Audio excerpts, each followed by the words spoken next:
საღამო მშვიდობისა, თქვენ უყურებთ ნამდვილ ისტორიებს, მე ვარ თეონა გეგელია. დღეს ვილაპარაკებთ სადესანტო ოპერაციების ისტორიას. მადლობა ყველას, ვინც გვიყურებს, იწონებს და აზიარებს ჩვენს ვიდეოებს, მადლობა ჩვენს გამომწერებს და მათაც, ვინც ახლა შემოგვიერთდება. თქვენი მხარდაჭერით ჩვენს გამოშვებებს მეტი ადამიანი ნახავს, ეს კი ჩვენი არხის ზრდის და განვითარებისთვის აუცილებელია.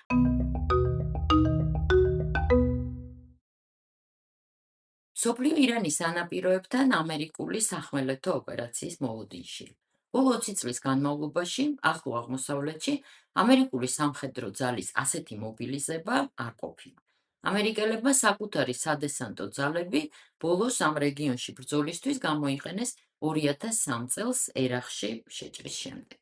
ირანის სანაპიროს უკვე მიუახლოვდა ერთი დიდი ამერიკული სადესანტო ხომალდი ტრიპოლი. და უახლოვდება თუ უკვე იქ არ არის მეორე ასეთივე დიდი ხომალდი ბოქსერი. ორივე ამ გემზე ერთად 5,000-მდე საზღვაო ქვეითია. ჰორმუზის სრუტისკენ გადაჰყავთ ასევე ამერიკის 92 სამხედრო საჰაერო დივიზიის ნაწილები და მთლიანობაში იქ თავს მოიყრის 8,000-მდე ამერიკელი სამხედრო. ჩვენი დღევანდელი გამოშვების მთავარი თემა არ არის ამ დაგეგმილი ოპერაციის დეტალური განხილვა. ოპერაციის შესაძლო მიზნებზე ამერიკულ პრესაში უკვე იწერება. მაგრამ ვიდრე ჩვენს მთავარ თემაზე გადავალთ, გეტყვით მხოლოდ რომ ლაპარაკია ორ სავარაუდო ამოცანაზე. ერთია ხარკის კუნძულის დაპყრობა, საიდანაც ირანს იმპორტზე გააქვს თავისი ნავთობის 90%. და მეორე და კიდევ უფრო სარისკო მიზანი, რაც ითქვა, არის ის, რომ ამერიკის სპეცრაზმა ხელში უნდა ჩაიგდოს ირანის გამდიდრებული ურანის მარაგები, რაც სავარაუდოდ 400 კილოგრამზე მეტია და გამოიტანოს ის ირანის ტერიტორიიდან. როგორ შეიძლება განვითარდეს მოვლენები, თუ კი ოპერაცია მართლაც ჩატარდება? ამის გარკვევაში დაგვეხმარება იმის ცოდნა, თუ რა არის სადესანტო ოპერაცია ზოგადად, რა წესები და ლოგიკა აქვს მას და რატომ არ იცვლება ისინი არათუ 10 წლეულების, არამედ 100 წლეულების განმავლობაში. საზღვაო ქვეითები არიან კონკრეტული ამოცანისთვის გაწვრთნილი საბრძოლო ნაწილები. მათი მიზანია ნაპირზე გადასვლა პირდაპირ ხომალდებიდან გახსნილი ცეცხლის ქვეშ და პლაცდარმის დაკავება ძირითადი ძალებისთვის. სადესანტო ხომალდის გამოჩენა სადმე უკვე ძალის დემონსტრირებაა. შეიძლება ეს იყოს ცრუ მანევრი მოწინააღმდეგის შესაშინებლად, მაგრამ შეიძლება იყოს ნამდვილი მზადებაც ოპერაციისთვის. თანამედროვე ომების ისტორიაში პირველ სადესანტო ოპერაციად ითვლება დარდანელის ოპერაცია პირველ მსოფლიო ომში. 1915 წელს, როდესაც ერთმანეთს ებრძოდნენ ანტანტის ქვეყნები ინგლისი, საფრანგეთი, რუსეთი, გერმანიას, ავსტრია-უნგრეთის და ოსმალეთის იმპერიებს და ბულგარეთს, საადმირალოს პირველმა ლორდმა უინსტონ ჩერჩილმა მოიფიქრა შემოვლითი მანევრი. გადაესხათ დესანტი დარდანელის სრუტეში, თურქეთის სანაპიროზე. ჩერჩილი ფაქტობრივად იყო ბრიტანული სამხედრო საზღვაო უწყების ხელმძღვანელი. ეს ოპერაცია ცნობილია გალიოპოლის ბრძოლის სახელითაც. დარდანელის სრუტე არის ვიწრო გასასვლელი აზიას და ევროპას შორის. ოპერაციის მიზანი იყო კონსტანტინოპოლის აღება, თურქეთის ომიდან გაყვანა და რუსეთისთვის საზღვაო გზების გახსნა. ოპერაციის იდეა ძალიან დახვეწილი იყო, მაგრამ შესრულება აღმოჩნდა კატასტროფული. ბრძოლები გაგრძელდა 1 წელს. დაიღუპა დაახლოებით 900,000 ადამიანი ორივე მხრიდან. ოსმალეთის იმპერია, რომელიც ამ ომში დამარცხდება და დაიშლება, გალიოპოლთან ბრძოლაში გაიმარჯვებს. მთავარი პრობლემა იყო ის, რომ სამხედროებს უწევდათ პლაჟიდან შეეტიათ მოწინააღმდეგისთვის, რომელიც სიმაღლეებზე იყო მობილიზებული და იქიდან შვიდად საარტილერიო ცეცხლს უხსნიდა ყველას, ვინც ნაპირზე გადასვლას შეეცდებოდა. ამიტომ მიზანი, რომ დესანტი რაიმენაირად დაიპყრობდა ამ სიმაღლეებს, იყო მიუღწეველი. პირველ მსოფლიო ომში მსხვერპლის 2/3 მოდიოდა არტილერიაზე. ეს გაკვეთილი გაითვალისწინეს 29 წლის შემდეგ, როდესაც მეორე მსოფლიო ომის მოკავშირეები, ამერიკა, ბრიტანეთი და კანადა ამზადებდნენ ისტორიულ სადესანტო ოპერაციას საფრანგეთის ნორმანდიაში და მას მიუდგნენ აბსოლუტურად განსხვავებულად. 1944 წლის 9 ივნის გერმანელების მიერ ოკუპირებული ნორმანდიის ნაპირზე ერთი დღის განმავლობაში გადავიდა 150,000-ზე მეტი მედესანტი. ამ უმსხვილესმა საზღვაო ოპერაციამ გახსნა მეორე ფრონტი დასავლეთ ევროპაში და მეორე მსოფლიო ომის დასრულება დააჩქარა. განსხვავებით დარდანელის ოპერაციისგან, როცა ფიქრობდნენ, რომ ჰქონდათ შესანიშნავი გეგმა, უბრალოდ რამდენიმე თვე ადამიანების შეგროვება სჭირდებოდათ და ყველაფერი მზად იყო, ნორმანდიის ოპერაციას ამზადებდნენ თითქმის 1 წლის განმავლობაში. არსებობდა განცდა, რომ სულ პატარა შეცდომაც კი ამ ოპერაციას ჩაშლიდა და მარწყვის ძალიან ეშინოდათ, რადგან ამ შემთხვევაში შანსს გაუშვებდნენ ხელიდან და რუდის მიეცემოდათ ხელახლა მსგავსი ოპერაციის დაგეგმვის შესაძლებლობა, რა თქმა უნდა, არავინ იცოდა. ეს იყო ფაქტობრივად ნამდვილი გემბლინგი, როდესაც თამაში ყველაფერი ალბათობაზეა დამოკიდებული. ამიტომ დესანტი არამხოლოდ უნდა გადაესხათ ნორმანდიაში, რაც დიდი საქმე იყო, მაგრამ არასაკმარისი, არამედ უნდა მიეღწიათ საგრძნობი წარმატებისთვის. ამ ოპერაციის პოლიტიკური ფონი იყო ძალიან მნიშვნელოვანი. ოპერაციის ადგილად ნორმანდიის არჩევამ დიდწილად განსაზღვრა ომის შემდგომი ევროპის ბედი. გადაწყვეტილება მიიღეს თეირანის კონფერენციაზე. ფორმალურად ეს იყო მეორე ფრონტის გახსნის ადგილზე დავა და ლაპარაკობდნენ სამხედრო ოპერაციის დეტალებზე. რა თქმა უნდა, პოლიტიკურ ნაწილს ღიად არავინ ეხებოდა, მაგრამ სინამდვილეში პოლიტიკა იყო გადამწყვეტი და აი რატო.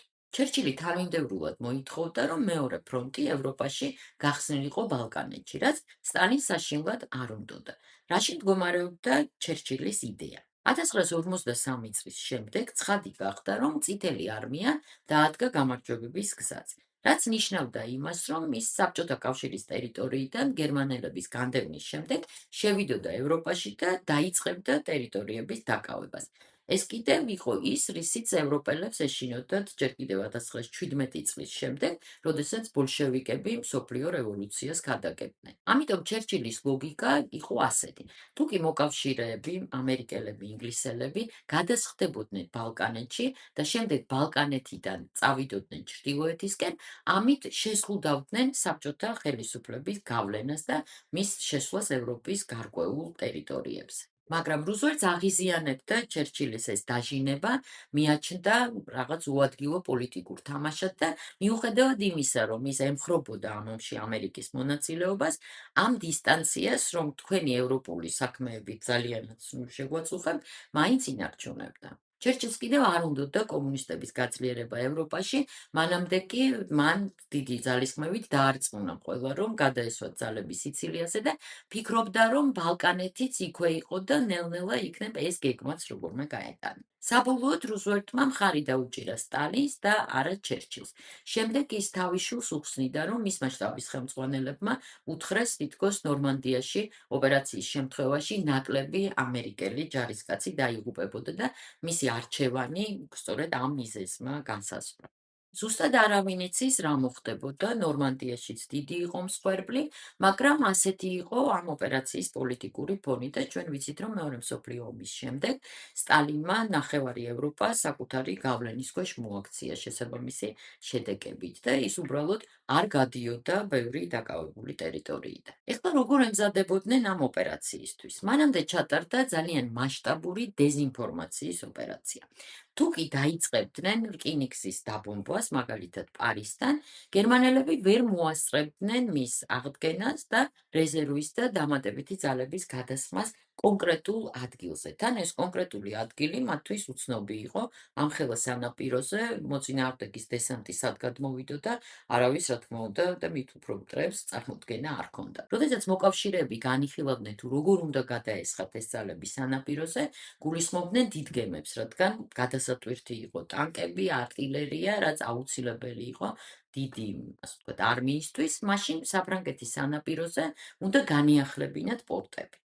და მიიღეს გადაწყვეტილება. აეშენებინათ 4 მცურავი პორტი.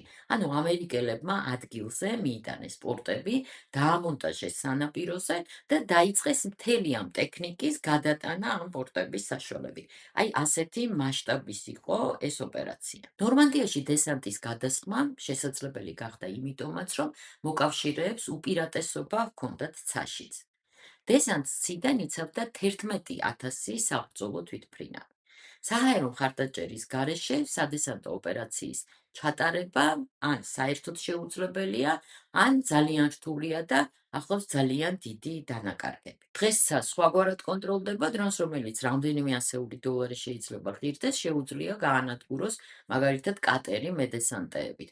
ოპტიკურ ბოჭკოვანი სადენებიანი დრონების ჩახშობა რადიოელექტრონული ბრძოლის საშუალებებით შეუძლებელი. მაგრამ დრონების თემას კვლავ დაუბრუნდებით, მანამდე კი გიამბობთ იმ მაგალითების შესახებ, როდესაც სწორედ სადესანტო ოპერაციებმა შეასრულეს გადამწყვეტი როლი სახელმწიფოების ცხოვრებაში. საბჭოთა კავშირში საჰაერო დესანტი, როგორც სწრაფი პოლიტიკური გადაწყვეტის ინსტრუმენტი, გამოიყენეს ორჯერ ლეონიდ ბრეჟნევის მმართველობის დროს. პირველად 1968 წლის აგვისტოში. იმ დროს ჯერ კიდევ სოციალისტურ ჩეხოსლოვაკიაში რეფორმატორული მთავრობა ალექსანდრ დუბჯიკის მეთაურობით ატარებდა ლიბერალიზაციის პოლიტიკას, ათავისუფლებდა პრესას, ასუსტებდა ცენზურას და ცდილობდა ეკონომიკის დეცენტრალიზებას. ამ პერიოდს უწოდებენ პრაღის გაზაფხულს. 1 აგვისტოს საბჭოთა სადესანტო ძალებმა დაიკავეს პრაღის აეროპორტი ცრუ მანევრის საშუალებით, ფაქტობრივად ყოველგვარი ბრძოლის გარეშე. ამის შემდეგ ოპერაცია დუნაის ფარგლებში ჩეხოსლოვაკიაში შევიდნენ ვარშავის ხელშეკრულების ქვეყნები. დუბჩეკი გადაიყვანეს მოსკოვში, რეფორმები კი გააუქმეს. მეორედ ეს მოხდა 1979 წლის დეკემბერში ავღანეთში. საბჭოთა ხელისუფლება გადაწყვეტს შეცვალოს ამ ქვეყანაში ლიდერი ჰაფიზულა ამინი მოსკოვისადმი ლოიალურ ბარბაკ ქარმალსა. იგივე სქემით, რაც გამოიყენეს პრაღაში. ჯერ საჰაერო დესანტი დივიზია გადასვეს ქაბულის და ბაგრამის აეროპორტებში, შემდეგ მედესანტებმა დაბლოკეს მთელი ქალაქი, ყაზარმები, შტაბები, საკვანძო ობიექტები. ამ ფონზე საბჭოთა კგბ-ს და გრუს სპეცრაზმებმა დაიწყეს შეტევა პრეზიდენტის სასახლეს. ოპერაცია გაგრძელდა დაახლოებით 40 წუთი. ამინი მოკლეს, მაგრამ ამის შემდეგ დაიწყო 10 წლიანი ომი. ავღანეთის ომი იყო აბსოლუტურად წარმატებული სამხედრო თვალსაზრისით საწყის ეტაპზე. ისინი, ვინც მთავარ გადაწყვეტილებებს იღებდნენ, მიაჩნდათ, რომ საბჭოთა არმიის შეყვანის ფაქტი იქნებოდა საკმარისი მთელი ავღანეთის დამორჩილებისთვის. მაგრამ მოხდა საპირისპირო. საბჭოთა არმიის გამოჩენამდე ავღანეთი იყო მეტნაკლებად კონტროლირებადი კომუნისტების მხრიდან, მაგრამ არმიის შეყვანა ყველამ აღიქვა როგორც ინტერვენცია და დაიწყო აქტიური ბრძოლა ოკუპანტების წინააღმდეგ. შემდეგ კი ამ ბრძოლაში ყველამ სურველი ჩაერთო. ცილომში კი ასეთი მსურველი იყო ბევრი. სადესანტო ოპერაციების საშიშროება არის მათ მოჩვენებით სიმსუბუქეში, რომელიც ენაცვლება ხოლმე ადეკვატურ დიდ სტრატეგიებს. გონია, რომ სასახლის აღებით და მისი დაკავებით მიზანს მიაღწია. ამ დროს არა, ხშირად სიტუაცია ბევრად უფრო რთულია ხოლმე. ამინის სასახლის შტურმის გარდა არსებობს კიდევ ერთი ქრესტომატიული მაგალითი, ისრაელის ოპერაცია ენტებეს აეროდრომში. ამ ოპერაციის კოდური სახელწოდება იყო მეხის გავარდნა. ოპერაცია ჩატარდა 1976 წლის 4 ივლისს ისრაელის არმიის განსაკუთრებული დანაყოფების მიერ. ისინი ეარ ფრანსის მგზავრების გათავისუფლებას ცდილობდნენ. თვითმფრინავი ტერორისტებმა, პალესტინის გათავისუფლების ფრონტმა და სხვა რადიკალურმა ჯგუფებმა ხელში ჩაიგდეს ათენში დაჯდომის შემდეგ და გადაიყვანეს უგანდის ქალაქ ენტებეში. 258 მგზავრიდან გაათავისუფლეს ისინი, ვინც არ იყო ებრაელი ან ისრაელის მოქალაქე. ებრაელები დაიტოვეს, ითხოვდნენ თავიანთი 53 მებრძოლის გათავისუფლებას. ამ ოპერაციას ემსხვერპლა 1 ჯარისკაცი და 3 მძევალი. ეს 1 ჯარისკაცი იყო ისრაელის პრემიერ-მინისტრის, დღევანდელი პრემიერ-მინისტრის ბენიამინ ნეთანიაჰუს ძმა იონათან ნეთანიაჰუ. ეს იყო უნიკალური რეიდი. ოპერაცია ჩაატარეს ისრაელელმა მედესანტებმა ისრაელიდან რამდენიმე 1000 კილომეტრის მოშორებით. ორივე შემთხვევაში ავღანეთის ოპერაციის და ენტებეს რეიდის დროს წარმატების მიზეზად სპეციალისტებს მიაჩნიათ ეს მოულოდნელობის ეფექტი. არავინ ელოდებოდა ასეთი მასშტაბის თამამ და ინტენსიურ ოპერაციას მოწინააღმდეგის ძალიან შემჭიდროვებულ ტერიტორიაზე. ორივე შემთხვევაში მუშაობდნენ ძალიან მომზადებული პროფესიონალები, აღჭურვილები, უზრუნველყოფილები სადაზვერვო მონაცემებით, საჰაერო დაცვით და მოქმედებდნენ ძალიან მოულოდნელად. 2022 წლის თებერვალში 34-მა რუსულმა ვერტმფრენმა გაიფრინა დაბალ სიმაღლეზე ბელარუსიდან დნეპრის გასწვრივ უკრაინის ჰოსტომელისკენ. 300-მა რუსმა მედესანტემ დაიკავა აეროდრომი, კიევიდან სულ რაღაც 25 კილომეტრში. ერთი თვის შემდეგ რუსეთის არმია გერმანია გავიდა კიევის ოლქით. ჰოსტომელის დაპყრობა სტრატეგიული ოპერაცია არ იყო, ეს იყო ბატალიონის მასშტაბის დიდი სადესანტო ოპერაცია. როგორც შემდეგ გამოჩნდა, ის საერთოდ არ იყო საჭირო, როგორც ჩანს განსაზღვრული იყო მხოლოდ შეშინებისთვის, რადგან გზა კიევისკენ ჰოსტომელის გარეშეც არსებობს. 2023 წლის შემოდგომაზე დნეპრის მარჯვენა სანაპირო იყო უკრაინელების ხელში, მარცხენა კი რუსების. უკრაინელებმა დაიწყეს შეტევა მარცხენა სანაპიროზე პლაცდარმის დასაკავებლად. ასეთი პლაცდარმი გახდა სოფელი კრინკი. ამოცანა იყო ისეთივე, როგორც ნებისმიერ სადესანტო ოპერაციაში ადამიანების გადასხმა მოწინააღმდეგის ნაპირზე, ცეცხლის ქვეშ და იქ ფეხის მოკიდება და გამაგრება. უკრაინელი საზღვაო ქვეითები გადავიდნენ დნეპრზე, მათ დამაგრება ადგილზე შეძლეს, მაგრამ გაფართოვება ვეღარ. 2024 წლის თებერვლისთვის რუსებმა სოფელი ხელახლა დაიკავეს. უკრაინელების გადასხმა არ იყო მხარდაჭერილი რუსეთის ტერიტორიის სიღრმეში დარტყმებით და საცეცხლე მხარდაჭერით, არ იყო უზრუნველყოფილი ადამიანური რესურსით და ტექნიკით. მათ ვერ შეძლეს სატრანსპორტო ხიდის შექმნა. თანცაში გაბატონებული რუსული ავიაციის, რუსული артиლერიის და რაკეტების ფონზე. ასე დროს ხშირად მედესანტეები აღმოჩნდებიან ხოლმე ჩაკეტილები პლაცდარმზე და ვერ ახერხებენ წინსვლას, ანუ ოპერატიული წარმატების მიღწევას. ამიტომ არ უყვართ სამხედროებს სადესანტო ოპერაციები, რადგან ძალიან დიდია რისკი, რომ წინსვლა არ იქნება. დაკარგავ ადამიანებს, რესურსს და სამხედრო თვალსაზრისით ადეკვატური შედეგი მაინც არ გექნება. მაგრამ კრინკის ოპერაცია უკრაინელებს რაიმე სერიოზული სტრატეგიული წარმატების მისაღწევად არ სჭირდებოდათ, მათი მიზანი იყო მტრის ძალების თავისკენ გადაგაჩვა. დარდანელის შემდეგ სადესანტო ოპერაციებს აქვს ლამის ყველაზე სახიფათო ტიპის ოპერაციების რეპუტაცია. და ეს არის სიტუაცია, როდესაც ძალა, რომელიც პირობითად ნაპირზე იცავს თავს და გამაგრებულია, ყოველთვის უფრო მომგებიან მდგომარეობაშია, ხოლო ის, ვინც ცდილობს იქ გადასვლას, მას აქვს დიდი დანაკარგები, ეს არის ზოგადი ფორმულა. სწავლენ თუ არა ამერიკელები დესანტის გადასხმაზე და სახმელეთო ოპერაციაზე. სპეციალისტები რამდენიმე შესაძლებლობას განიხილავენ. ერთია ის, რომ შეიძლება ამერიკელებმა მოაწყონ სპეციალური ოპერაციების რაღაც სერია, წერტილოვანი დარტყმები, თანაც არა აუცილებლად ტერიტორიების დაპყრობით და მათი შენარჩუნებით. ისინი იბრძოლებენ ირანის სანაპიროზე, შეიძლება ტერიტორიის სიღრმეშიც, რაც შეეხება კუნძულებს, შეიძლება რომელიმე კუნძულის დაკავებასაც შეეცადონ, საჰაერო და საზღვაო მხარდაჭერის უზრუნველყოფით. შესაძლოა სპარსეთის ყურის მონარქიების მხარდაჭერის ხარჯს. ამ ომსაც აქვს ასევე დიდი პოლიტიკური შემადგენელი. მხარეები იბრძვიან საპირისპირო პოლიტიკურ პირობებში.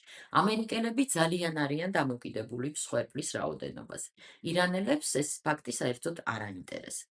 ერახთა ნაცვლიანი ომის პერიოდში ირანელებმა დაამტკიცეს, რომ მათ ბრძოლა შეიძლება ნაკლებად შეუძლიათ, მაგრამ სიკვდილი მათთვის პრობლემა არ არის. ამიტომ მათთვის მსხვერპლი ფაქტორს არ წარმოადგენს. ამერიკელებისთვის კი არაფერია იმაზე მნიშვნელოვანი, ვიდრე მსხვერპლი. ამიტომ სპეციალისტების აზრით, პენტაგონის ამოცანა არის ძალიან რთული. მათ უბრალოდ კი არ უნდა მიაღწიონ რაღაც წარმატებას, არამედ უნდა მიაღწიონ ამ წარმატებას მინიმალური მსხვერპლით. პოლიტიკურ ხელმძღვანელობას ეს სჭირდება ამომრჩევლებისთვის წარსადგენად, როგორც მთავარი ფაქტი, რამაც მოიტანა გამარჯვება. ამიტომ ითვლება, რომ ამ ოპერაციას აქვს არამხოლოდ სამხედრო შინაარსი და სამხედრო ხასიათი, არამედ პოლიტიკური ხასიათიც. ამერიკული პრესა ერთდროულად რამდენიმე წყაროზე დაყრდნობით წერს, რომ ლაპარაკია, როგორც უკვე გითხარით, ხარკის კუნძულის დაპყრობაზე. ეს მარჯნის კუნძული ირანის სანაპიროდან 25 კილომეტრშია. სრუტის ფსკერიდან მისკენ გაყვანილია წყალქვეშა მილსადენები. ამ კუნძულის დაკავება ნიშნავს ირანისთვის მთავარი შემოსავლის წყაროს გადაკეტვას. დღევანდელი ფასებით ქვეყანა დაკარგავს 100-დან 200-მდე მილიონ დოლარს ყოველდღიურად. ეს არის იდეალური მიზანი, რომლის მიღწევის შემთხვევაშიც მისი გამოყენება სავაჭროდ ძალიან მომგებიანია და ის შესაძლოა გაიცვალოს მაგალითად ჰორმუზის სრუტის გახსნაში. მაგრამ ირანმა რომელიც იბრძვის არსებობისთვის, შესაძლოა ესეც არაფრად ჩააგდოს. ამ კუნძულზე მისასვლელად საჭიროა ჰორმუზის სრუტის გავლა. მას ახლად მთლიანად ირანი აკონტროლებს. სანაპიროს მთიანი რელიეფის გამო იქიდან სამიზნეებზე წვდომა იოლია. მთებში არტილერიის და საბრძოლო მასალის დამალვაც იოლად შესაძლებელია. თანაც ყველაზე ვიწრო ადგილას სრუტის ხომალდები ფაქტობრივად ხაფანგში ექცევიან. არის შემოვლითი გზაც. ერთი წითელი ზღვის გავლით, შესაძლებელია საუდის არაბეთის ჯიდადან ხმელეთით სპარსეთის ყურამდე გადაადგილება, ან ინდოეთის ოკეანის მხრიდან ომანის და საუდელების პორტებიდან. ეს მეორე უფრო სახიფათო მარშრუტია, რადგან ახლოსაა ირანის ნაპირებთან. კუნძულის დაკავება შესაძლოა იმდენად რთული არ აღმოჩნდეს, როგორც მისი შენარჩუნება, რადგან შენარჩუნებას სჭირდება მუდმივი მომარაგება და ეს ყველაფერი ირანის სანაპიროს გასწვრივ უნდა მოხდეს. ამიტომ ერთადერთი ვარიანტი ოპერაციის ჩატარების შემთხვევაში არის ის, რომ ის იქნება მხარდაჭერილი ჰაერით. დღეს კი, როგორც უკვე ვთქვით, ცა სხვაგვარად კონტროლდება. ოპტიკურ ბოჭკოვან დრონებს უკრაინელებიც და რუსებიც მეტნაკლები წარმატებით იყენებენ. უცნობია ისწავლეს თუ არა ირანელებმა ოპტიკურ ბოჭკოვან დრონებზე მუშაობა. ზუსტი მონაცემები ამის შესახებ არ არსებობს, მაგრამ თუ კი მათ იციან ამგვარი დრონების გამოყენება, ეს სერიოზული საფრთხეა უშუალოდ სანაპიროსთან 15-20 კილომეტრის დისტანციაზე. თუ კი იქნება სადესანტო ოპერაცია, რომელშიც დრონებს პირიქით ირანის წინააღმდეგ გამოიყენებენ და ამერიკული ავიაცია გაანადგურებს ნებისმიერ ობიექტს 40-50 კილომეტრის სიღრმეში, ოპტიკურ ბოჭკოვანი დრონების გამოყენებას ვეღარავინ შეძლებს. თქვენ რა მოლოდინი გაქვთ? სახმელეთო ოპერაცია ჩატარდება თუ არა და რა შედეგით? მოგწერეთ კომენტარებში. მანამდე კი კიდევ ერთხელ გთხოვთ ჩვენი არხის გამოწერას, მე კი მომავალ გამოშვებამდე გემშვიდობებით.